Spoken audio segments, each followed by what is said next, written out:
leaky gut, irritable bowel, Crohn's disease, Candida, colitis, GERD. These are just some of the diseases today that are being treated by antibiotics and surgical intervention, resulting in colostomy bags. The GI tract is the seat of the immune system. It's also where our digestion and detoxification takes place. How can we take advantage of our gastrointestinal system? How can we keep it clean and keep it functioning so that we don't end up having to resort to surgical operations and the inevitable colostomy bag? Robert Scott Bell is our guest on the show today. He's the host of the Robert Scott Bell Show, and his program looks at the latest news in medicine and health. We'll be discussing the solutions to some of these issues on the program today. Robert, welcome back to the program. Gary, it's good to be back to talk especially about something so fundamental to good health and something so overlooked by our allopathic medical doctors. Robert, what causes gastrointestinal issues? Well, there are a whole host of things particularly, but if you think about it, that tube known as the alimentary canal that starts in your mouth and goes all the way down to, if I'm talking to kids, I talk about astronomical terms, all the way down to the planet Uranus, and just all the way through the body is strange to think, but that tube is technically outside of your body, at least that which is in that tube in the alimentary canal. It is a protective mechanism that carries the outside world through our body and has a safe barrier, that epithelial lining that knows exactly what to allow in past that barrier and that which to keep out. So if there is ever kind of an injury or a trauma or any kind of ailment that opens that up to things that don't belong in the body, we can be in big trouble. And there are a whole lot of things that people don't even consider that are actually creating this scenario, leading to one of the things you mentioned, leaky gut syndrome. And that drives doctors crazy because all they're seemingly able to do are diagnose the problem, call it some fancy name, and then give you antibiotic after antibiotic after antibiotic until they run the course and can't give it to you anymore. And then they switch over to a powerful immunosuppressant, liver-toxic steroid hormone known as prednisone, a synthetic that suppresses immunity. Yes, it suppresses inflammation, but can only be used for a short period of time because they have to keep giving you more and more and more until it will kill you. And they'll have to taper you off, and then the original problem hasn't been solved. And that's when, like you kind of intimated, the surgical gastrointestinal doctor, the colorectal surgeon, comes in and starts cutting out parts of your body and leaving you with external colostomy bags. I don't want to see that happen to any more people, including teenagers, for which this is occurring. So before we get to the absolute prevention of that potential outcome, what are the root causes of the gastrointestinal issues today? Obviously, we're putting food into our body. GMOs are rampant in the United States. What are causing these issues with America's gut? In my experience, it starts with allopathic medical intervention at birth with the hepatitis B vaccine, and then all the vaccines subsequent to that, because it introduces heavy metals into the system that have a very deleterious impact on the epithelial lining of the gastrointestinal tract. Then you compound that with the inevitable, seemingly, antibiotics in childhood, and you have the concept of napalming the forest in Vietnam within your own gut, because the lining, that epithelial barrier, it's much like the skin out here, yet it is sort of like a tissue that does provide a barrier from the outside, as I mentioned, to the inside world. If you get a cut or a scrape or a wound on your skin, the doctors warn you could get an infection because things can have access to your body that normally wouldn't.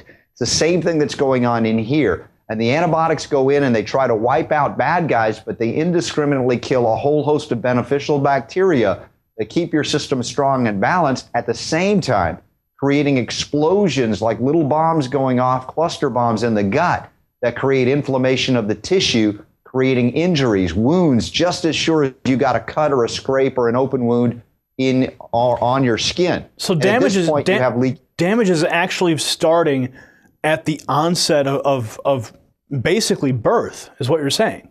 Yes, that's what we're seeing. And of course, the struggle with modern medicine is that they look to attack and kill or suppress things rather than to acknowledge that there is a terrain, an environment, a milieu that is designed by something that created us all that needs to be honored, needs to be supported, needs to be, let's say, rehabilitated, rather than throwing more things to attack and kill things. The question, for instance, why is there Candida albicans overgrowth? Candida is a fungal species that exists in the colon of just about everybody in a normal, balanced state. But why is it so overgrown in so many Americans, including children? We look at that imbalance and we say, all right, how do we correct the imbalance? Although in modern medicine, they tend not to look at the balance. They look at the Candida and they say, how do we kill it? And of course, when they kill it with their toxic medicines, they'll end up making you more susceptible for all types of bacterial overgrowth and yeast overgrowth, making the original situation much worse. So they've actually polluted the environment, and they've created more inflammation of the lining and more leaky gut. So who are the most frequent sufferers of these gastrointestinal issues? Well, it goes across the board. As I said, I've seen in my career as a homeopath kids with these gastrointestinal inflammation problems. Now, over the course of my career also, I've seen it increase in number and frequency in our elders, because we've basically been relying on medicines that didn't exist some decades ago for what they call gastroesophageal reflux disease or disorder. Now, what is that? We talk about GERD, and we talk about in the history of most people that are over. Is that the same as like an acid reflux disease? Yeah, acid reflux. We remember growing up hearing about acid indigestion and heartburn, these kinds of things that were met with over-the-counter medicines like Alka-Seltzers and Tums and Rolaids. Those were benign compared to the medicines that they give today, including proton pump inhibiting drugs to block the production of all stomach acid, the theory being that seniors are producing too much acid, and that's why they have the damage to the esophageal lining, which is, again, part of the gastrointestinal tract. But isn't acid reflux really your body saying, hey, you shouldn't be eating this food? Well, that's a very good point. And it's also indicative of the fact that you're not producing enough acid. It's the opposite of what we've been told, so that you're having inability to digest proteins, for instance, in the stomach, the starting phase, and that you're having what we call gaseous blowouts, like volcanic blowouts of the little acid produced in the stomach up to the esophagus. And of course, this is causing a lot of burning, pains and sensations, ulcerations. They can blame the Helicobacter pylori, H. pylori, and then of course they put more antibiotics in the system, which results in what?